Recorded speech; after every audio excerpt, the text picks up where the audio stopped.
Thanks so much, Bruce. So hopefully we'll have the opportunity to quiz Bruce on some of the answers to this in the panel discussion. But next we've got Puja Miles, who's director of CPRD, a phenomenal data source that so many of us are using, talking about new ways of working. Thank you, Puja. Thanks, Aziz, and thank you all for inviting me here. I have to say that when the AIM program started with all the consortia, I joined CPRD in 2017, but everything was like there were certain ways of working. And why my presentation is titled is New Ways of Working is when the AIM program came along, I had to deal with a lot of challenges that you came to me in your various consortia and you posed these questions to me and they said, well, we want to do this, but we can't do this because you have these policies or ways of working that just don't fit and don't align. So earlier this morning, Mon, you talked about a legacy. So what I'm going to talk to you about today is your legacy, because you have challenged us in a good way in CPRD, and we have had to have workarounds because some things we still haven't completely sorted out, but at least we recognize that. And you have given us that inspiration to move to a better place so that we can facilitate AI research. Let's see.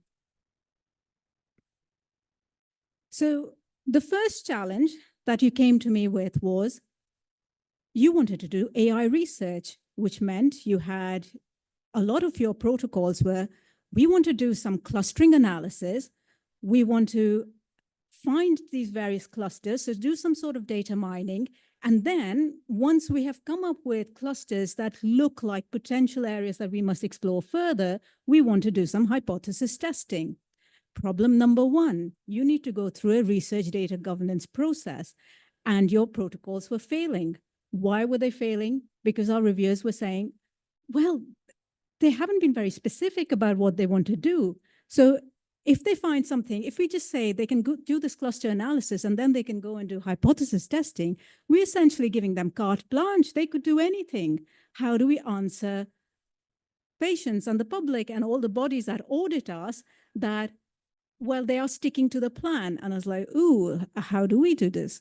So we came up with a workaround. So I spoke to many of you personally, and I said, well, let's come up with this plan. Put in one protocol where you just focus on your clustering analysis, and then, but in your background, say that you do intend to come back to us with a second follow-up protocol where you're going to do the hypothesis testing. Then some of you said, well, it's fine if someone has a multi-study license, but I just have funding for one license. Two protocols mean I have to pay twice and I have to do the data management twice. How are you going to cope with that? So we had to do a workaround and we said, okay, do the two protocols.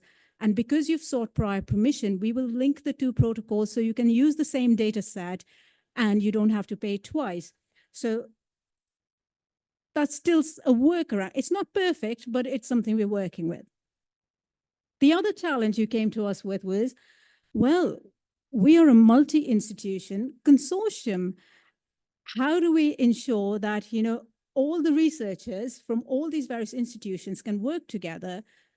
Do we have a multi-study license, which is held by one institution? How do you deal with data governance? Now, in this case, it was slightly easier. It can be slightly, so let me explain to some of you already know this, so I'm telling you stuff you know and you've told me you're annoyed about. So you might have two institutions that both have independent multi-study licenses, but because of data governance, we can't allow you to use the data under your own licenses if you're taking data, say, from Birmingham and transferring it to Edinburgh. So the way we've been dealing with this is we allow you to put in place third-party agreements. And we have, but now this also took a lot of work, so we've tried to streamline this. Hopefully it is a little bit easier, not perfect, but you know, it is a step in the right direction. The next challenge, now my colleagues in SAIL, you don't have this problem because you already have, like you have got a lot of experience with trusted research environments, but this is a new area for us. CPRD is going to form this, is developing, and we have actually launched our first minimum viable product of our trusted research environment. But because we came into this picture late, we came in after the Goldacre review, where there were certain expectations set out about, what a trusted research environment should look like.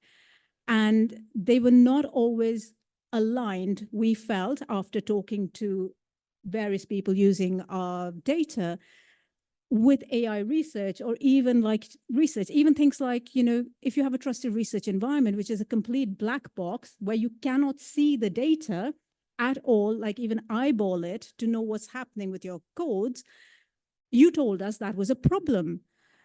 Then you said, well, we have already developed all these programming scripts. If you say that we can't import our programming scripts into your trusted research environment, I have to type everything from scratch again. This is an annoyance.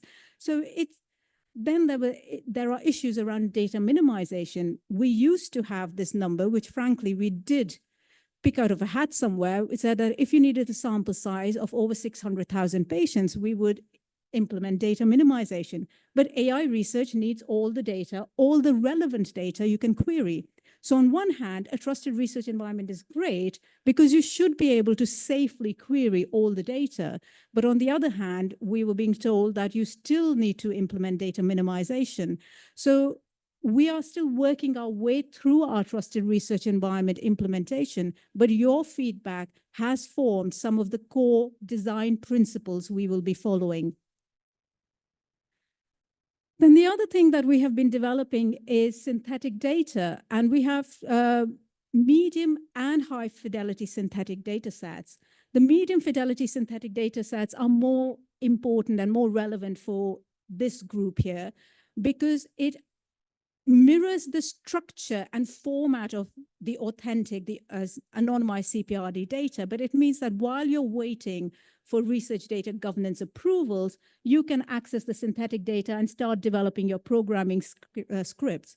We worked very closely with Mon and then previously Annie to see, because they were developing programming codes to help you with your data management. So the synthetic data has been quite important for that. And we have ongoing discussions about, can we make the synthetic data available widely to you to help with your onward training of researchers process. And again, we used to have a small charge for these, but following this feedback, we have actually made this available for free.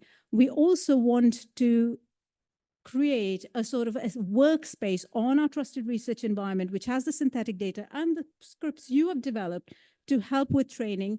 But we have to work out, like, how do we actually fund it? Because the TRE operating costs, someone has to pay, and CPRD currently has to function on a full cost recovery basis. But it's something which is an aspiration, which has come from you guys, from talking to all of you.